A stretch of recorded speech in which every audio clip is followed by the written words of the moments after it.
Forbes 30 under 30. She was CNN's 20 under 40. BBC's 100 most inspiring women. You are also the CEO and founder of JetSetGo, looking at private charters. What prompted you at the age of 22? It was a question of survival. It was a question of proving myself, proving that what I believe I can do. And I think it's a lot of times it's circumstances that lead you to doing things that you really ended up doing. I had no other choice. I said, what have I got to lose?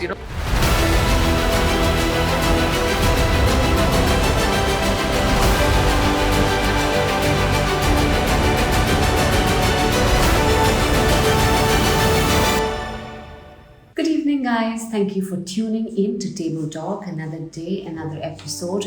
Well, the guest today is a woman of substance. Today we'll be speaking about breaking barriers, breaking that glass ceiling, and lots more, fighting against the odds. Kanika Tekriwal, she joins me in just a moment. Stay with me. Also, a quick reminder, YouTube, Jyotsna, Mohan, that is where you will get some of these episodes, some special exclusive episodes now only available on the YouTube channel. Well, today's guest, let me just quickly introduce her. She has ticked so many boxes already in her CV, and she is just 33. Kanika Tekriwal was Forbes 30 under 30. She was CNN's 20 under 40. BBC's 100 most inspiring women. She's also been in this list, which makes her the youngest entrepreneur, the self-made in a list of the wealthiest women in the country. So what does it take for her to start a startup at the age of 22? She's also fought against the odds. She is a cancer survivor. So lots to speak about with her today. You are also the CEO and founder of JetSetGo, looking at private charters and flying. And I actually it's a startup that is in an environment that is a bit sketchy, to say the least. It's still holding on. So I'm going to reach that part in a bit, but I want to know what prompted you at the age of 22. When we are all still, I can barely remember myself at 22 doing anything except wanting to party, and there you are with an idea that has taken off. I still love to party, by the way, at the age of 33, and I still do. But on a more serious note, Jyotsna, I think, it was a sheer urge. I think when you're young, naive, and stupid, if I may say so, you believe a lot in your own ideas, your own self. And I think that capability to take a lot of risks exists, right? I mean, right now, I think, I validate things a lot more. I go into a lot more depth. At that time, I just felt invincible of sorts. I knew I wanted to make a mark in this industry. I knew I wanted to do what I'm doing.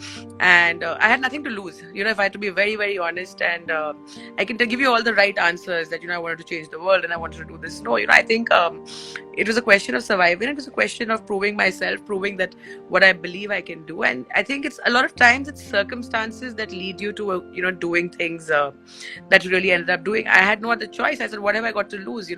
I've got parents who take care of me if everything fails. I have no responsibilities.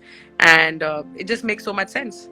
And that's how I went about it, I guess. Yeah. You started, you are a small town. I'm a small town girl. You're a small town girl, and I find that to be a lovely thought even now. I think at some level, when you're young and you are from small town India, you're actually looking to hit the big league and you're wanting to go back. But by the time you hit my age, you're ready to go back. And there are a lot of years still left for you for that. But, how did you get yourself to this position out of, you were, I think, based in Bhopal, family, from what I read, was a little conservative. You're looking into a field that was not very conventional either. I was working in the aviation industry since I was about 16 and a half, 17 or so. And I knew I was very passionate about it. I knew I wanted to do it. So I actually got diagnosed with cancer when I was 21. And to be extremely honest, I had nothing to do. When I came out of my diagnosis, no one would give me a job because, they would all wonder what's going to happen if I fall sick again or what's going to go wrong. I didn't want to sit at home and do nothing. And I think for me, it was more about leaving the small town where, I thought I'll need a shrink if I live any longer. After having lived 20 years of my life out of the city, I moved out when I was about 6.5 years old. I went to boarding school, college, etc. And, having come back to Bhopal for a year to go through my treatment, it was a nightmare. I knew no one there. I knew nothing there. And, for me, it was just, okay, it's either do or die. So I think for me it was again a matter of survival. It was a matter of proving myself, and I think there was also this unknown conviction that I'm not going to let cancer defeat me. I think I had that to prove to myself more than anyone else. That I had to prove to myself that I can do what I believe in. I had to prove to myself that I can do what I really want to do, and I'm not going to let cancer deter me from doing what I really want to do.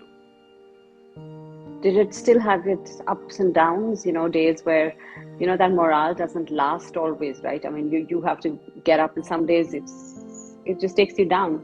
Did you have those days? Jyotsna, to be very honest, I think I still have those days. Initially when I started, I think I used to wake up twice a week crying, not knowing where things are going to go, wanting to quit. And, I would wake up with 100 problems, go to sleep having solved 50 and with 100 new ones. So, it was a never ending cycle. And sometimes I would really think, is this going to end? I mean, now obviously I've gotten used to it, I mean, things that seemed like a challenge or a problem at that time now are the new normal. I've got an amazing team to solve it. But I think anyone who denies that every day is not challenging, and they don't wake up fearing things, or they don't wake up wondering what's going to happen, I think is lying. As far as you may reach, be it then or be it now, I think there are a lot of dreadful days, a lot of bad days where things go wrong, where I want to quit, where I want to just throw in my boots and say, okay, I've had enough of this. Like, I want to live my life, I want to do what my friends are doing, I want to go out here, I want to go party, or I want to eat.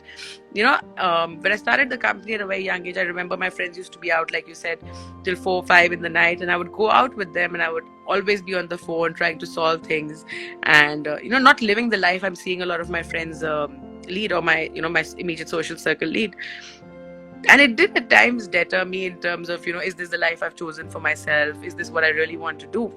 And I think it was up to me to get out of every hard moment. There's no one else who'll come and pull you out of this. I had to keep telling myself that I'm doing this for myself. You have to have this unknown conviction in yourself again. Like, it has to be, it's a never ending jar of conviction, like I call it, of perseverance and conviction, which it just, it never finishes. The jar can never get over. Yeah. And that's how you keep going. You spoke about challenges. What's been the biggest challenge in your journey? If I speak very honestly, I think that's yet to come. But if I speak again, from the heart, so far, I think the biggest challenge has been to keep my own self motivated. And, I don't say this to sound like a Swami who knows everything, or a guru. I know nothing.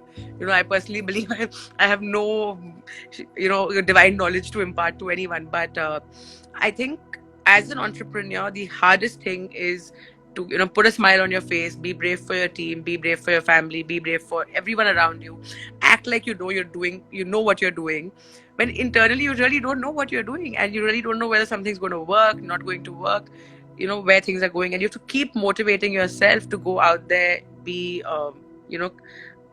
be positive, keep doing what you have to do.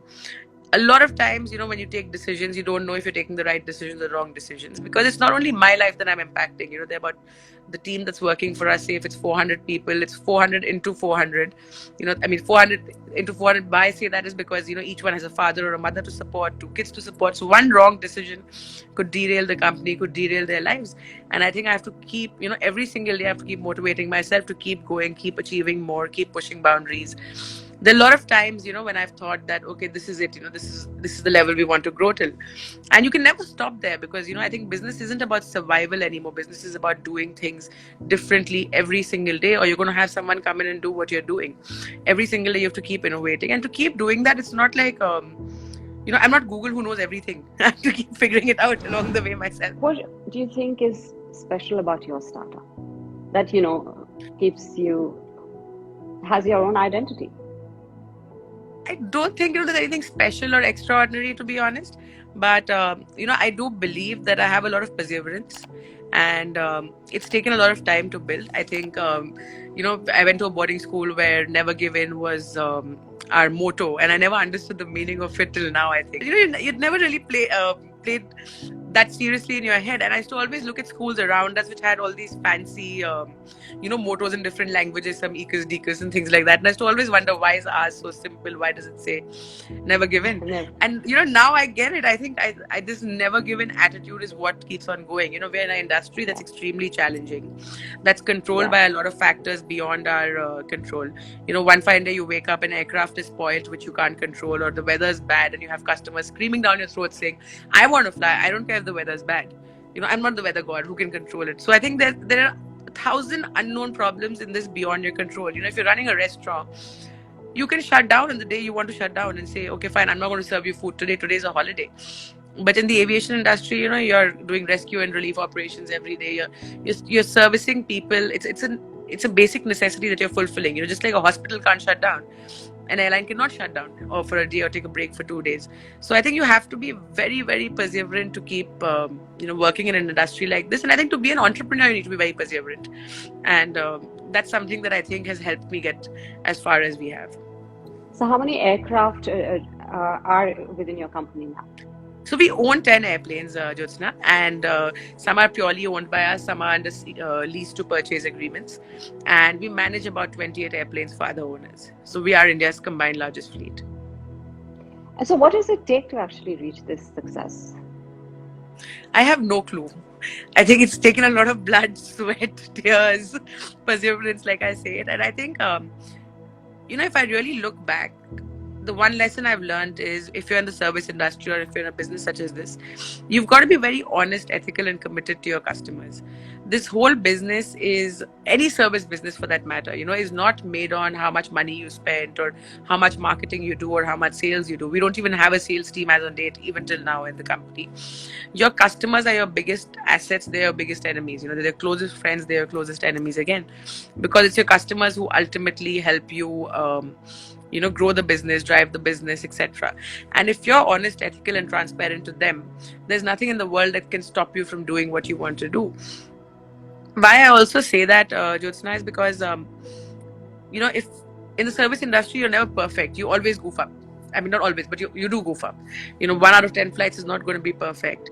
And I think it takes a lot of courage to pick up the phone and apologize to the customer and admit that, look, we went wrong over here. Or, okay, your food wasn't proper because of this. I don't call someone and say, okay, because so-and-so did this.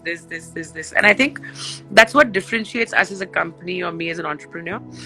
I've made it a point that we're extremely honest and transparent to every single stakeholder, be it our vendors, be it our customers, be it our employees.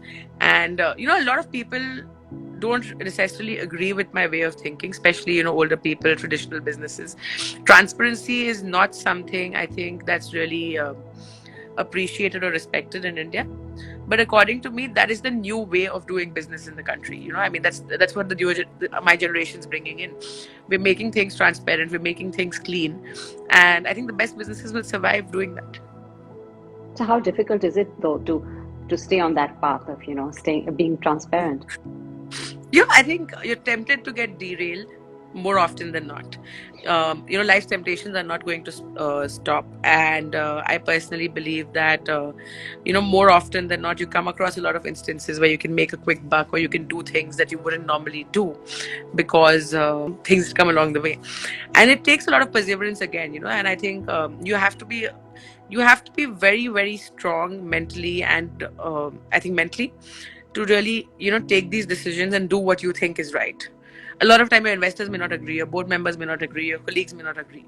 But as a founder, as a CEO, I've always ensured we do not derail from the line, and I hope we won't do it also in the future. So what were the last, 2.5 years, especially the 2 peak years of COVID? What were they like? So, it's very interesting that you asked that. So, when COVID first started and the first lockdown actually happened, Jyotsna, we were one of the only aviation companies in India who didn't lay off people, who did not cut salaries, who did not, let our employees' mental health get impacted. I had this one simple belief that I said, if we didn't share our profits with our employees when we were making money, what gives us the right to impact their livelihoods when we're not making money? And, every strong business has to plan for the future, has to plan for a rainy day. And we didn't do that. And, whilst I put on this very brave exterior on the outside, inside, obviously, I used to worry, I used to be scared, and, I used to wonder, will things ever be all right? How long will we be able to afford this? Can this keep going on? So I think the first 3 months were really jittery because, as you're familiar, India didn't have a single, runway operational. No flights were allowed to fly. Yeah. But as soon as flights started, I think our biggest asset was our team. They all came back motivated. They all came back gunning to, actually jump on the bandwagon and start working again and take risks beyond the ordinary, which is what I really appreciated. And I think since then, there's been no turning back for this industry. A lot of people who would not fly private before are now flying private. A lot of people who would not, who could afford private jets before started flying private. And we've only grown exponentially since then. We've seen about a 2x increase in revenue, 2x increase in flying. We've bought a majority of our airplanes post COVID. And I'm hoping, we've paved the runway to greener skies now. Fantastic. Great to hear that. Kanika, you're talking about all the complaints and all the headaches and all that, the perks of the job in a sense. I really want to know what's the most bizarre complaint that you've got. So many. But Oh, really? I remember once we had a customer who was very particular about his diet. He's on a very strict calorie control diet. And we used to get instructions from his nutritionist as to, how much food to put, how many grams of what, how many pieces of what, etc., etc. And he'd asked for 4 pieces of cucumber cut in a certain size and weighing a certain amount, weighing a certain quantity, etc. Wherein the chef actually put 5 pieces of cucumber, something like that, 5 or 6, something like that. And the plane landed, it touched down, and he called me up and he thrashed me left, right, center on the phone that I don't fly with you for because of this. So I heard him out for half an hour. I mean, obviously, each customer becomes a relationship. They're not customers. You get to know them very well because they're dealing with you on a daily basis, etc. And after the call, I told him, I have a feeling you've had a fight with your wife, which is why you're taking it out on me. And he burst out laughing so loudly. He's like, only you can do this to me. We're in the middle of a very serious conversation where I'm so angry. You're going to say this. I said, I'm sure that's the truth. You've got to say it. And he agreed. Yes, I did. I said, just before I boarded the flight, I had a big fight with her that she's always telling me you're traveling here, you're doing this, you're doing that. So yeah, I think that was the most bizarre complaint, which turned into a joke later, of course. So what is not a joke actually in whichever industry you look at it is the whole the gender disparity, the inequity. I've read an interview where you say that your first sales meeting was it where you were asked to actually serve tea, coffee. So have you come across sexism while trying to do business? I think, Jyotsna, I've had to be extremely honest. In the early days, when I started, I had this amazing combination of being young, being a woman, and being in an industry which is largely dominated by men. And yes, at that time, of course, there was sexism. People didn't take me seriously. People in the same industry would say that, oh, she's just playing with her dad's money. She must be burning up hundreds of crores. If only they had, paid 100 rupees to ROC and downloaded our PNL, they would have known. But so yeah, early years, definitely. I think that also worked in my favor. No one took me seriously, so it gave me a lot of space to do whatever I wanted to do and keep growing the way I wanted to. But I think in the last, 3, 4 years, 5 years, I don't think I've really faced any sexism or any harassment on the basis of gender. If anything, given the current environment where being a woman at work, being a woman entrepreneur, being anyone who's being a woman change maker, it's so out there and it's so on every government's agenda, every organization's agenda, that I think it's more of an advantage than a disadvantage. I one side we fight for equal rights, one side we say, okay, I'm a woman entrepreneur, so I want this, so I want this, so I want this, so I want this. I'm not a believer in that. I think it should be a fair playing stage for every single human being. And I personally believe that, I've had as a woman, I've not faced any discrimination, any challenges. And I always say, I think now is the best time to be a woman entrepreneur. I don't think my mother would have had this advantage had she started the company, or even someone 10 years ago. So I think I'm very lucky to be in this space, and maybe a large part of what I am today is because I'm doing this at the right time. What would you tell, young women, girls who are looking to follow in your footsteps? I think I always say that, you've got to keep believing in yourself. There is no one, outside who can come and tell you what you need to do or motivate you or be there for you. Stop looking for external gratification. You need to be your biggest rock. You need to be your biggest supporter. And if you believe in yourself, there is nothing in the world that can stop you from achieving your dreams. But if you start doubting yourself and expect the world to believe in you, it's never going to happen. For sure. 100%. But there's this whole debate about work-life balance these days. I'm not speaking about your employees right now. First, I want to know about you. Where do you I don't stand think as an entrepreneur there is anything called work-life balance. There is no balance of anything. I'm sorry. And anyone who says there is, I'm sorry, is lying. And I can say this, my closest friends are entrepreneurs, industrialists, etc. My own husband. I mean, I don't remember the last time we decided, okay, we're going to come home at 9 and actually reached home at 9. it's not going to happen. And I think that's what it takes to be an entrepreneur. But we do try to create a very conducive work life balance for our team members. I think that's very, very critical. But as an entrepreneur, as someone who's responsible for the business, I there's zero balance. What I do is, I work through Sundays, I work through Saturdays. But when I feel like I'm getting burnt out, or I need to be there for myself or be there for my family, I take a day off and I do it. But I don't remember being able to take a holiday the last time I planned it the way I did, or take a day off, or be at someone's wedding without answering 100 phone calls. Or it's so funny. I got married in February, and 2 minutes before I was going on Congratulations. stage for my own wedding, I was busy solving a phone call. Okay, yeah, I was in the news line for the longest time. I can identify with that. Certain certain things are just destined to be 24/7. But there is this whole debate. You're from the younger generation. Uh, this whole thing of the millennials work wise, whether they want to work, there's no loyalty, there is no there's no time to just stand and wait it out. What is your opinion on that? I look at people who are younger to me, and I actually find it fascinating that, you know I mean, people say that we were taken for a ride and we should have stopped much earlier, and हमें ऐसे नहीं इतना काम करना चाहिए था. But I look at that generation and I say, you've got to work a little bit, not just get into your first job and come out with conditions. I think it's such a two-way street. And what's also happened is, with a lot of younger businesses, younger companies, raising a lot of money, not being responsible for P&Ls, things have changed a lot. You've had startups raise millions of dollars, hundreds of millions of dollars, and there's been no accountability in terms of profitability. That's kind of ruined the market in terms of, people are given big fat paychecks without being really responsible for P&Ls, without being responsible for productivity. And that's what's led to this whole, disarray of work culture, as I call it. I'm not a big fan of it. I personally believe that any individual who's looking at a career in the corporate world, on CV Street, you've got to give it time. If someone comes to me with a resume where they've changed companies every year or every 8 months or every 14 months, I don't think that person's going to be on my top list of people to, make a part of our team. I believe that we provide the most conducive environment. We focus a lot on work culture, and we focus a lot on, giving back to our team members. But it's a two-way street, right? You expect the same back.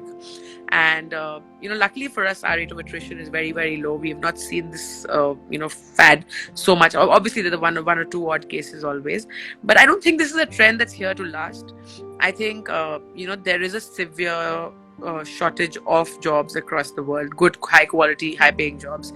And anyone who is not going to really focus on, making themselves stable, proving what they're capable at, is not going to last in this cutthroat culture. And, on this other side, you also got millennials who are doing really well, who are dedicated, who are long-term, stable, etc. But that whole generation of people, which was, say 2 generations before me or 3 generations before me, where they spend their lives with the same company, they spend 20 years, 30 years with the same company, I wouldn't say that's around anymore. And I don't know how good or bad that is. But I don't think, this whole trend is going to stay around for very long. What next for you? Where, from what it sounds like, there's really no more space for you to take on other things. But having heard you, I'm sure there's lots more coming up. Oh, absolutely. I think I don't think we can ever stop. We never give in, right? And I think for JetSetGo as a company, for me as a person, our next goal is to enable air taxis in India, enable EV tolls. We're working on the roadmap for that. We want to reduce time spent traveling.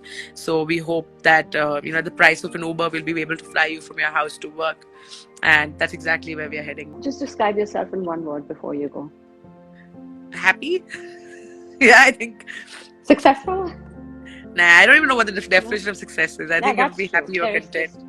Yeah. Content is a good one to end with. Yeah, absolutely. So, Kanika, it's been a pleasure actually to speak with you. I mean, you're a wonder box, really, like I said, ticking off so many boxes, so young, and lots more to come. I mean, you just sound like it's only the beginning, and hope to have more conversations with you as we go along. But it's been a pleasure, and thank you for taking the time out. Thank you so much, Jyotsna, for having me. It's been an absolute pleasure. Thanks a lot.